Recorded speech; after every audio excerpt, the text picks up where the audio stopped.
出江镇位于四川的大邑县，这里风景秀丽，气候宜人。出江镇的历史也非常悠久，秦时这里就出现了出江镇。出江镇的名字源于旁边流过的出江河。如今，出江镇依旧非常繁荣，是镇政府的所在地。镇中还有一条保存比较完整的悠长老街。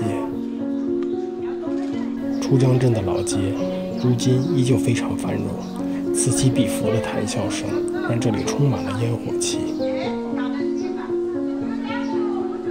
每一家门口都充满了生活的气息。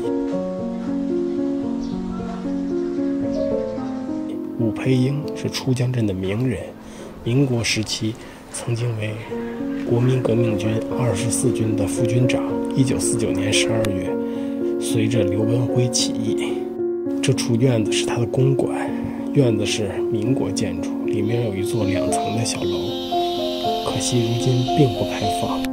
从门缝里望进去，里面有些杂乱。据说这里曾经做过当地的派出所。正街是出江镇的主街，街道非常悠长，门牌号排到了300多户。正街的这里形成了一个90度的拐弯，此时的正街开始沿着出江缓缓向远方延伸。这里的正街还相对齐整，街道依旧保持着以前的宽度，两旁的古老民居依旧发挥着作用。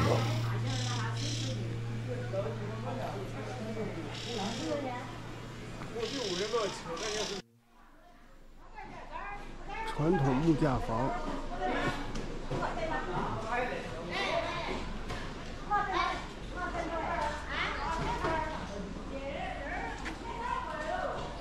正街185号，说明这个出江这个巷子很长啊。幽深狭窄的巷子犹如岁月的脉络，纵横交错于四川民居之间。它是四川民居独特的组成部分，承载着历史的沉淀、生活的韵味。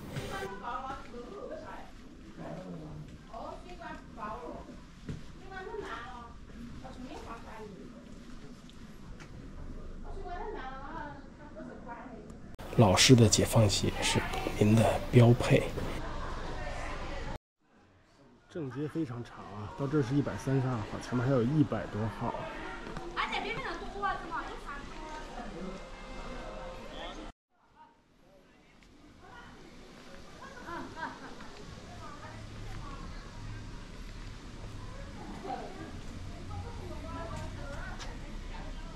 这应该是以前镇政府吧，还是出江便民服务中心，现在成了有害垃圾存放点。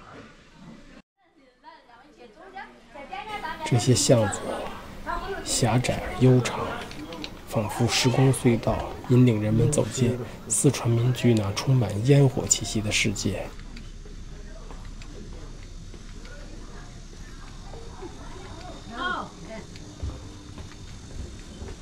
这些狭窄的巷子都通向出江边，汹涌的出江河水。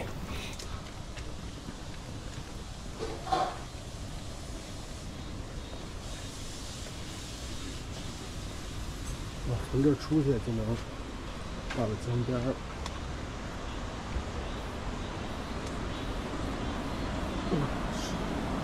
小小的石头台阶。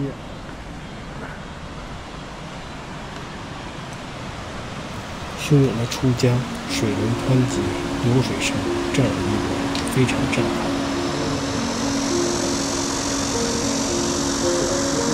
出江并不算长，全长才81公里，发源于大邑县西岭，之后在邛崃汇入南河，最后流进岷江。出江镇的历史并不算明晰。秦出现出江镇之后，下一个历史节点就变成了清朝乾隆时期。乾隆时期在这里设了兴隆场，中间将近2000年的历史一片空白，令人非常费解。正街的旁边有一条叫横街子的小巷，向里面走去，能够看到一处非常壮观的木质2层楼，木楼很长，一直延伸到巷子的尽头。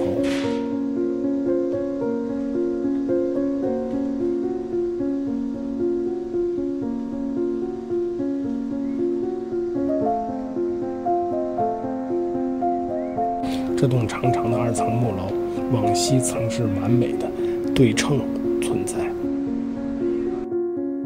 彼时，两边的木楼宛如2颗璀璨的明珠，交相辉映，曾出现极为壮观的景象。然而，令人痛心的是，另一边的楼房在一场无情的火灾中被焚毁了，如今被改成了钢筋水泥的建筑。如今，我们只能在想象中缅怀那曾经的辉煌。这边的栏杆上还有焦黑的痕迹，可以想象当初是多么的危急。这栋房屋被保留下来，也算是非常幸运。是统一修下来，内心个人，比如说你要这修都，我也愿意，他也愿意，就统一了。统一了，个人一干，就是这个就是一干。哦，我明白了，就是过去解放前集资修的，大家一块儿，对吧？大概就是这样。哦，就是这样，不是归每个个人啊。集资修的，个人一干嘛。啊，也一人一间，对吧？这才就进去了。哦。哦，您家是后修的了是吧？哦，您家也够深的。不深，就是哦，就到这儿就行了。哦。不深啊。30多根那个桥路子。就是过河的人就是要经过那个桥。哦，就这还有个桥是吧？对，原来。哦，现在毁了。没看到过。哦，我明白了。看到过你要是30几年的时候。哦，30几年有这座桥，哎，这个叫横街子，从这直接过去有一座桥通到对岸。哎呀，我就说嘛，应该它叫街，肯定也通着的啊，不是死胡同。谢谢您，我这都不知道的历史得记录下来。我也听到我们老妈。那对您这说我就记下来了，不然的话以后人家可能忘了。就是我们老妈说的。啊，后来到河边吧。啊，对，直接到河边。这个以前是做过供销社了，后来啊。这原来都是供销队的。啊。去那儿一个门道就西儿那个门。啊，从那个进去啊。啊。这叫高府。啊，那您家当时失火了，东西也都烧光了。一为平地。哎呦，那您就白手起家，又给您盖起房子了。咱们都是肉。哎呀。你就没烧嘛？人家那个，还是朝南了嘛。哦。都朝。那失火是哪年的事儿啊？01年。啊，01年啊。01年。哦，都23年了。20几年了。啊。01年这个6月13号。嘿，您这记忆犹新。这个。深刻的印象啊，对，不过他这个现在这个虽然他那个房，我们这边房子跟这边一样的，哦，一样的啊，哦，就是修的，啊，都是个人家住，不是做生意的是吧？对，不是，但是很闹热，这条街很闹热，以往好闹热，这边不一样了。巷子尽头的这座房，据说是以前的磨坊。解放前是一个饭馆，里头就是这种架子房，特别漂亮。横街子，以前1930几年的时候，这个能直接通到对面，它底下有一个长长的台阶，上面有一个木廊桥，可以直接通到江的对岸，两边非常繁华，两边全是这种对称的这种楼，但是2001年一场大火把右边的烧毁了。古镇，你只要坐下来慢慢聊，会有好多故事。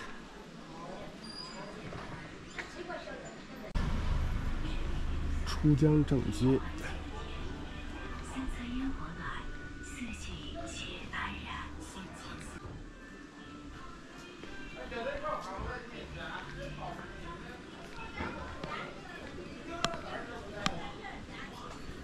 这个老门还是过去的，保存非常完整啊。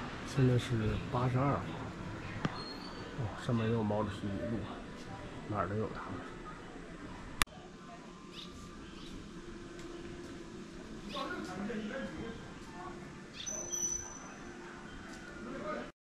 正街这有一个岔路。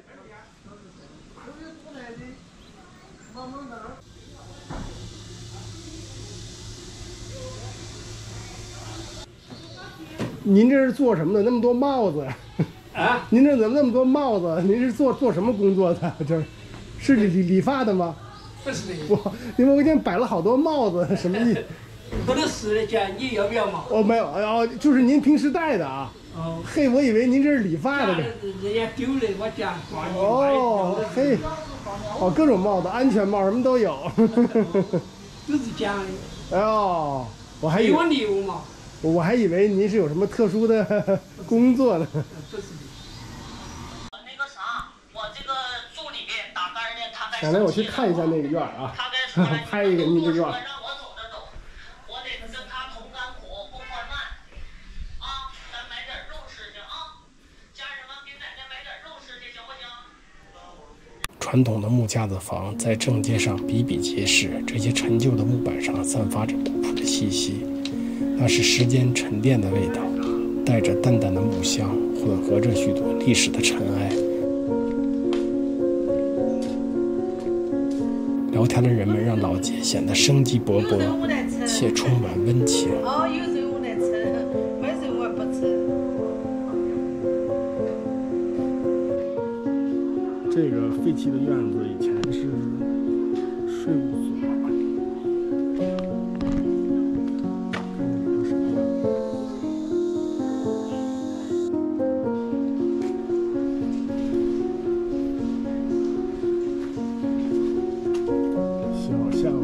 斑驳的砖墙在风雨的侵蚀下，愈发显得沧桑而厚重。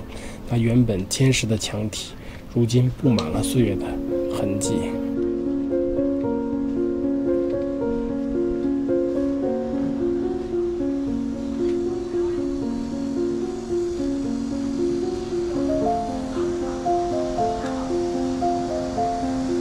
盛满了青苔的瓦片儿。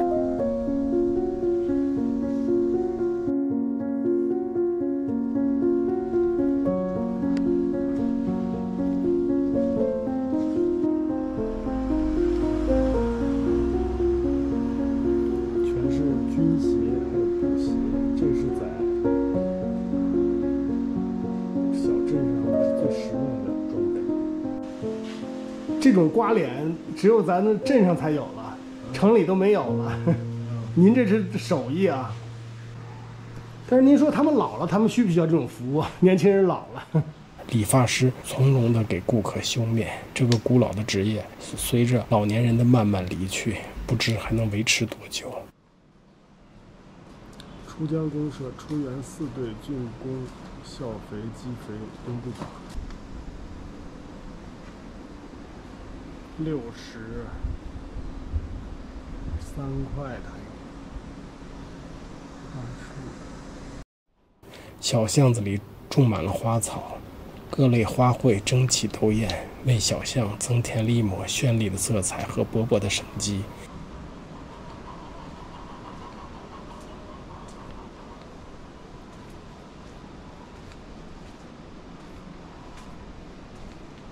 旁边出江的哗哗的流水声听起来非常清晰，那流水声犹如一首欢乐的乐章，永不停息地演奏着。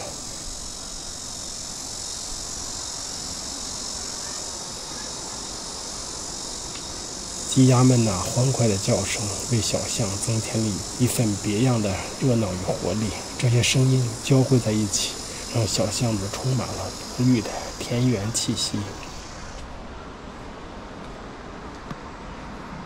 仿佛时间都在这里放慢了脚步，让人沉醉其中，感受着大自然与生活的美好交融。远处的群山云雾所绕，小巷子是特意打造的，地下的石板和两边的建筑都经过精心的修饰，让这里散发着田园之美。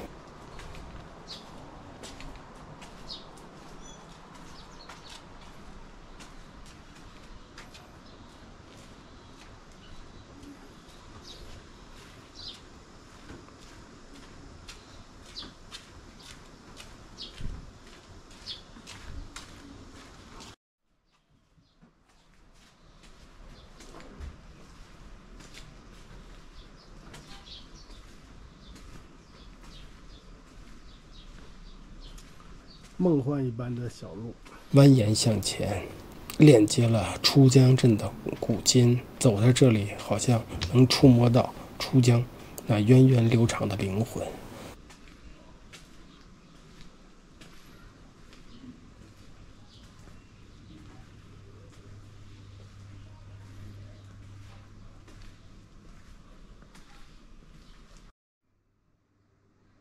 非常有来历呀，是曾经的大桥的石碑，上面写被损毁了，只留下资中骆丞相。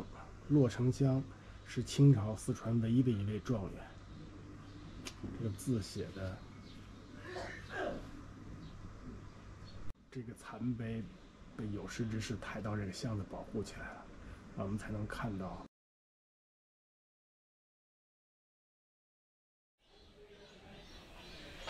这是正街的口了，往前走可能就是繁华的新街。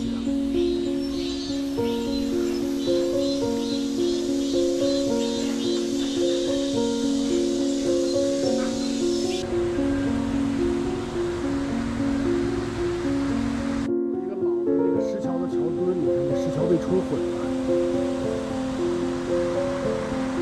石桥的痕迹还。现在看出江河的河道里，到处都是石头，看来这里过去也不能通航。一座六角亭在红梅街，六角亭样式古朴，年代久远。这里曾经是刘家祠堂的一部分。